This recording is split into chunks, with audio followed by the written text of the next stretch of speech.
So isipin nyo guys, yung ordinaryong TV magiging Android TV at Smart TV. So hindi lang siya Smart TV, Android TV na rin siya kasi nga pwede siya mag-internet, mag-Facebook, mag-YouTube, mag-Netflix. So mga ka-Mindtech, may papakita ko sa inyo old video dito sa ating YouTube channel. So makakatulong to sa inyo sa mga gusto maging Smart TV, yung kanilang lumang TV or mga ordinaryong TV. So itong video na to is 5 years ago na, pero ipapakita ko sa inyo step by step, so gumagana pa rin to. At yung MXQ Pro na to is talagang legit na magagamit nyo para maging Smart TV ang inyong lumang TV or ordinaryong TV. So panoorin nyo to. So ayan guys, i-unbox na natin yung Android TV box natin dito. So ito nga pala yung Android TV box guys. Android TV box multimedia gateway internet TV. Then CPU 64-bit. So imagine niyo guys, 64-bit, mabilis na to guys kasi yung 32-bit nga medyo okay na, lalo pa kung 64-bit. So the best yung kanyang CPU. Yung Hepsi H265, yung CPU 4-core. So quad-core siya guys, yung CPU niya quad-core din. Then yung UCD niya is 4K. Kaya niya mag-play ng mga 4K videos. So ito yung itsura ng box niya guys. So ayan, malinis. Maganda yung box niya. Kung makikita nyo. Dito sa likod, nakasulat yung kanyang features. So, i-unbox na natin guys. Tara. So, i-unbox na natin. So, ayan. Pag binuksan natin yung box guys, makikita agad natin yung Android TV box. So, MXQ Pro Android TV box. So, ngayon, balatan natin siya. Tanggalin natin yung kanyang supot para makita natin yung mismong box. So, ayan siya guys. Naka-plastic pa siya. Makikita nyo naka-plastic pa siya. Makinis, amoy bagong bago. So yan yung itsura niya guys. Tanggalin natin yung plastic para makita. So dito sa likod guys, tanggalin natin to guys para makita nyo. Yan, balatan natin. So yan siya guys, yan yung itsura niya. Makinis na makinis. MXQ Pro 5G 4K. So ito yung harap niya. Then sa likod niya guys, ito yung mga saksakan dito. Ito guys, yung saksakan na to, ito yung lagayan ng power adapter. Ito rin yung Ethernet port. Kung kayo ay may internet sa bahay na sinasaksak dito, Ethernet ang tawag dito. Ito yung saksakan ng HDMI cable. Ito yung HDMI port. Kung wala kayong HDMI port at ordinaryong TV yung gagamitin, syempre ang gagamitin natin is RCA cable. Dito tayo magsasaksak sa AV. So, AV yung sasaksakan natin or audio video. Ito SPDIF na port, then USB 4. At dito pala tayo magsimula, USB 1, USB 2, USB 3, and USB 4. So, may apat siyang slot ng USB port. Pwede tayo magsaksak dyan ng mouse, ng keyboard, at kung ano pa. Meron din siya guys na, tawag dito, SDMMC slot card. So, ayan. Meron siya guys. So, talagang ayos yung MXQ Pro Android TV box kasi marami siyang saksakan dito. So, dito sa ilalim, dito yung kanyang parang labasan ng init pag mainit na yung device. Okay naman siya, maganda siya. Magaan, then makinis. So, lightweight siya guys. Yun naman iba ng mga kasama niya is yung tanggalin na, buksan na natin. So, syempre may remote siya guys. Ito yung remote niya. Tanggalan natin ng plastic. So, yung remote niya guys is maganda pindutin. Malutong. So, yung kagandaan dito malutong, ibig sabihin, pag pinindot mo siya, hindi siya lulubog. Kasi may mga remote na pag pinindot mo siya, lumulubog. Ito, pag pinindot mo, pakinggan nyo. So, yan, malutong siya at tumutunog. Ibig sabihin, kahit anong pindot mo dito, hindi siya lulubog. Maganda gamitin. So, yan yung itsura ng remote niya. So, yung battery nito guys is AAA. Sunod natin na balatan ng plastic. Ay balatan is yung HDMI cable. So, buksan natin. So, yan guys, ito yung HDMI cable na tinatawag sa mga may TV na HDMI ready. Kumbaga, yung may saksakan sila ng HDMI port or HDMI cable. Ito yun guys, kung makikita nyo, ito yung HDMI. Kung ang inyong TV is mga latest or mga bagong labas, meron siyang ganito, ng saksakan sa likod. Makikita nyo yan. HDMI cable yung tawag dyan. So, available to sa mga bagong latest ngayon. Pero, so, sa gagamitin natin mamaya, RCA gagamitin natin, RCA cable kasi nga, yung gagamitin natin na TV is luma na, makaluma. Okay? Susunod, laman ng box is yung hindi mawawala syempre yung power adapter. So, buksan natin. Yan, balot na balot siya. So, ito yung power adapter niya guys. So, yan, makikita nyo. Yung power adapter niya guys is merong 5 volts na output. Okay, so 5 volts lang siya. Safe na safe siya gamitin kasi 5 volts lang siya. Ito yung isasaksak natin dun sa may likod ng Android TV box. So, and last but not the least, na laman ng box is yung, syempre, Android TV user manual. So, hindi mawawala yung manual dyan kasi pag hindi na natin alam yung gagawin o pasunod-sunod, basahin lang natin to guys.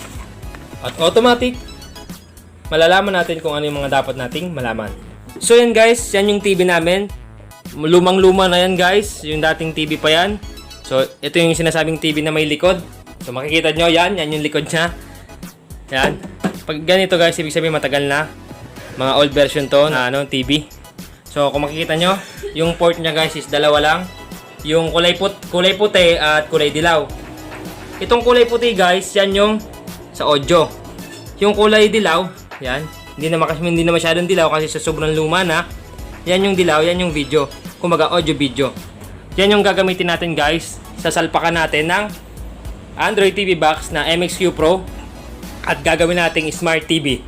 So, isipin mo guys, ordinary TV lang to, pero gagawin nating Smart TV. So, simulan na natin guys. So guys, una natin gagawin is ikabit muna natin yung Android TV box na MXQ Pro. Ikabit muna natin yung audio video niya. Okay?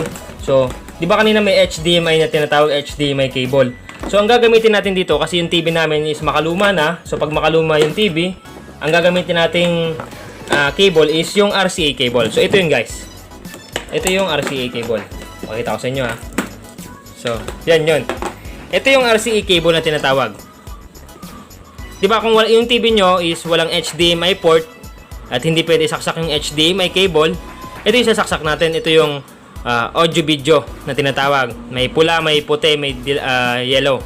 Yung yellow is yung video, yung puti at pula is yung sa audio yan. Tapos ito, i-connect natin to mismo dito sa Android TV box. So, i-connect na natin. Yan, nilagayan ko ulit ng plastic para hindi marumihan. So, guys, yung tinuro ko kanina, di ba? Ito yung audio video. Yung nakalagay na AB. So, dito natin i-connect to. Okay? So, connect natin. By the way, guys, pag bibili kayo ng RCA cable na ganito, make sure lang na bilhin nyo yung universal na RCA cable kasi yung iba, hindi compatible sa Android TV box. So, pag bibili kayo nito, bilhin nyo yung universal na RCA cable. Yung ganitong itsura. Okay? So, ikabit natin. Then sunod, ikabit natin yung sa likod. So ngayon, punta tayo sa likod. Yan. So yan. Ito guys, makikita nyo yan yung puti. Yan yung audio. So bali dalawa lang yan guys. Audio video lang yan, itatlo to.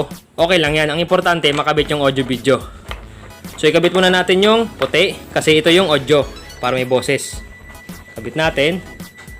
Then ito yung yellow, which is yung video para makompleto yung audio video. So nasaksak na natin guys.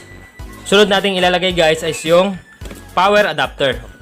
So makikita nyo, dito ilalagay yung power adapter na 5 volts. So ito yon. Lagay natin. Yan.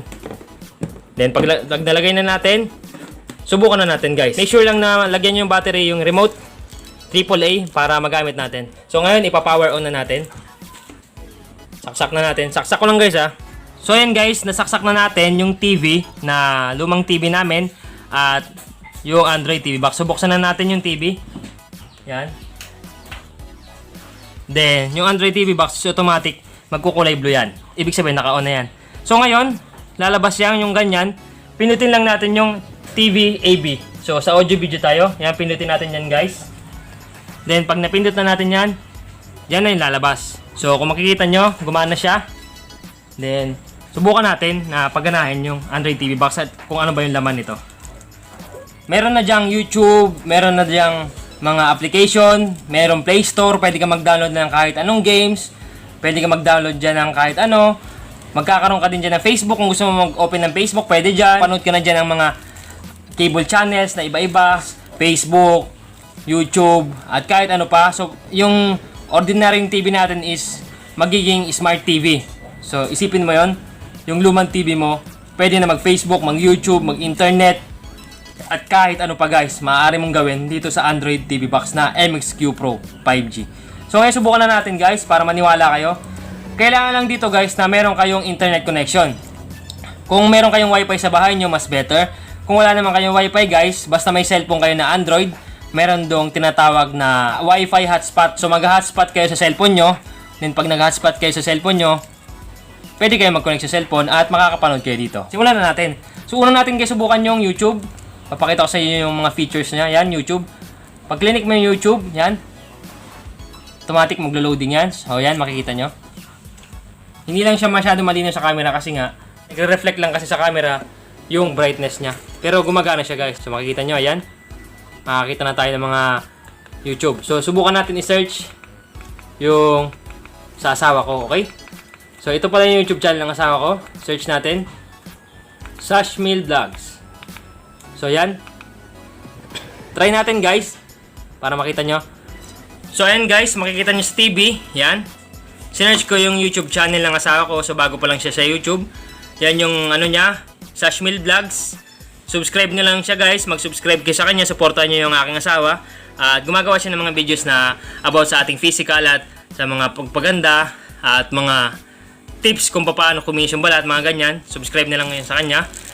Then ngayon susubukan natin mag-play ng isa. So papakita ko sa inyo na gumagana talaga gamit lamang ang aming lumang TV. So makikita nyo guys, yung TV namin lumang-luma na, pero nakita nyo naman, pwede mag-search ng YouTube. So click natin yan. So yan, makikita nyo guys, hinaan ko lang. So yan, makikita nyo guys na nag-play nga talaga. So kung makikita nyo sa screen, parang may mga alon-alon siya. So natural lang yan kasi binibideo natin. Pero kung hindi natin binibideo sa actual, makikita nyo malinaw talaga siya guys. Kasing linaw niya yung HD na mga palabas. So makikita nyo, ayan, nagpi-play nga yung YouTube. Ito pa yung ibang mga features ng MXQ Android TV Box. So balik tayo sa home. So ayan guys, yan, meron siyang online video, may music, ito yung settings niya, local, may apps. So sa may apps, may mga dinownload na ako dyan. So nag-download na rin ako ng LiveNet TV. Siguro alam niyo naman guys yung kung ano yung LiveNet TV. Makakapanood tayo dyan ng mga iba't ibang cable channels. Meron din siyang guys na Netflix. Makikita nyo may Netflix siya. So gumagana rin yung Netflix, mag-sign in lang kayo dyan. Then meron din Swift Streams, cable yan, alam nyo na yan. Then may Play Store, pwede kayo mag-download ng iba't iba dyan, games, music, videos, at kahit ano pang apps. So meron din siyang TV Express, at meron din siyang My Family, yung ganyan. Kodi, Lightning, Media Center.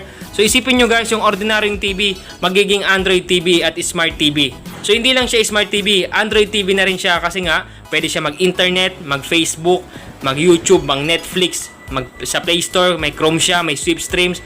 Kahit ano guys, magagawa nyo dito. Pwede nyo siyang lagyan ng keyboard at mouse para mas easy yung paggalaw dito. Isipin nyo, yung simpleng TV lang namin yan. Kung makikita nyo, simpleng TV lang yan guys. Yung datihan pa yan na TV. Yan, gamit lang yung RCA cable. Kasi hindi pwede HDMI. Gamit lang yan. Pwede na maging Smart TV yung ating ordinaryong TV.